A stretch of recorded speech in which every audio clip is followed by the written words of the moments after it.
I'm planning to retire in 2 years. By that time, I have put in 20 years at my job, and that's when I turn 60. But oftentimes, I ask myself, ready na ba talaga ako mag-retire sa Pilipinas? How do I know that I'm ready? Some financial analysts have questions that help gauge our readiness to retire. If I answer yes daw to these questions, then most likely, ready na ako. Here are the 5 questions and my answers.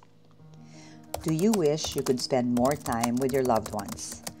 That is a big yes. Marami akong loved ones na kasama ko dito sa States. My immediate family, some relatives, and friends who are like families. I enjoy being with them immensely. We see each other on weekends and holidays, make time for each other, we have fun together, so they make our lives happier. Pero marami rin akong mga pamilya at kaibigan na nasa Pilipinas. I'd like to be with them longer, not just for short visits, and reconnect with a lot of friends and some relatives. Alam niyo yung mga kaibigan na kahit hindi kayo nakikita, close pa rin kayo? Marami akong ganon sa Pinas. I believe that the quality of our relationships shapes the overall quality of our lives. Don't get me wrong, I love my work, but by choosing to keep working, I'm turning down time with the people who truly matter. While I am not that old, I'm also not that young. And there are people who mean so much to me that are a lot older. So how much more time am I going to spend with these people who matter most to me? So yeah, I need my time back so I can spend more time with my loved ones. Are you focusing on your years of good health and not just your total lifespan? Some of you may have read the book Die with Zero by Bill Perkins. It's a very interesting book that changed my outlook in life. Anyway, that book led me to this life expectancy calculator. And when I ran it, it's saying that I will live maybe up to around 85 years old. So, ibig sabihin, I have 25 years to live from the time I retire. Morbid, no? But what I'm getting at is, I might think that I have 25 years to live, but not all those 25 years are equal. Yung mga unang taon after retirement, doon ako pinakamalakas. Marami pa akong energy, which will not be the same when I'm 70 or 80 years old. Ang tawag nila doon yung go-go years versus the no-go years. So, even if I live up to 85, there's really a very narrow window to enjoy the things that I want to do. Kung gusto kong mag-pickleball, mag-travel, magsayaw, lumakad sa Binondo at Intramuros under the heat of the sun, mas mahirap nang gawin yon pag 70 or 80 years old na ako, di ba? Baka naka-cane or walker na ako noon at baka kailangan ko pa ng alalay. According to the World Health Organization, the healthy life expectancy in the States is 64.7 years old as of 2021. Hindi man umabot ng 65 years, 70% of Americans retire at 65 years old and above. So think about that. So my answer to that question is yes.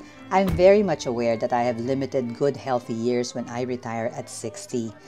So those activities that require more energy, like hiking, playing pickleball, or long-distance traveling, gagawin ko na agad yon pagka-retire ko.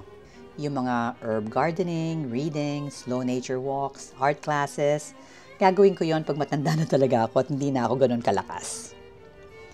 Next question. Is your health suffering? No. I'd like to believe that I'm in a good state of health. I see my doctor once a year, I exercise moderately, and I watch my diet.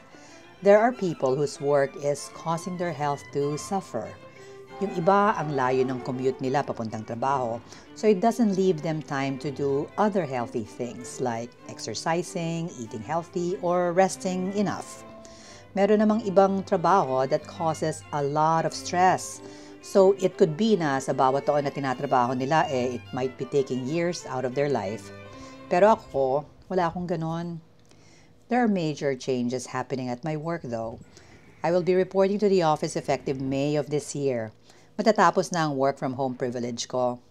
But that isn't bad at all kasi I like being around people and interacting with people at work.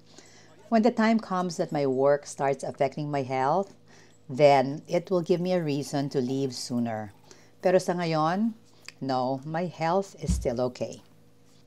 Do you feel that time is passing you by? I'm really struggling with this question because while the answer is yes, I feel that time is passing me by, I'm sometimes too focused on the financial picture that I constantly have to remind myself that I might miss the bigger picture. This is why I am at the peak of my profession today, and after working for over 20 years, it's hard not to see the impact of adding 1 or 2 more years to our financial projections. Siyempre, on a financial standpoint, 1 more year will always be better, di ba? Pero may opportunity cost yon, and that is doing certain things that I might not be able to do again with the same level of energy. There are experiences that I am missing today because I choose to work to keep improving our financial standing. Pero at what point is it too much, no? Habang ang oras, dumadaan na lang at hindi na babalik. Sabi nga we can always make more money but we can never get time back. And this is the point when I'm actually preaching to myself.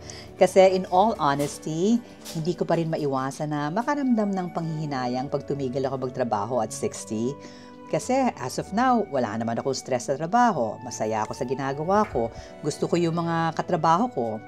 With everything I have said, it may sound like I'm contradicting myself, no? But I am fully aware that I should stop working at 60. Alam ko na the older we get, the less valuable money becomes and the more valuable time becomes. And you're getting older, Gigi, no? So isipin mo palagi yon. And the last question is, are you financially ready to retire? I think we have made prudent financial plans for our future. It took us many years of planning, of sacrifices to reach this point. I can say that we have the means to support our current lifestyle. So yes, my husband and I are financially ready to retire na. Sa Pilipinas man or sa States. It is our choice to retire in the Philippines due to many reasons that I've mentioned in my older videos. Our financial readiness also comes from the fact na self-sufficient na yung 2 anak namin, di na umaasa sa amin at may mga sarili ng buhay. Meron pa kaming isang nagka-college pa lang, pero napagplanuhan na namin yung college niya. Ang panalangin at dasal namin sa Diyos ay makatapos yung bunso namin ng maayos katulad ng mga ate niya. This is every good parent's wish. And when that happens, we know that we have done our role well as parents. So, out of those 5 questions, may isa akong no answer. That is the question if my health is suffering.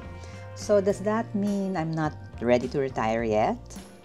Well, in 2027, the year I plan to retire, I hope that my answer to that same question is still a no.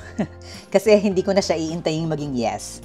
I want to retire in good health, in good spirits, and carry out the plans we have for retirement in the Philippines. Konti na lang, malapit na yon.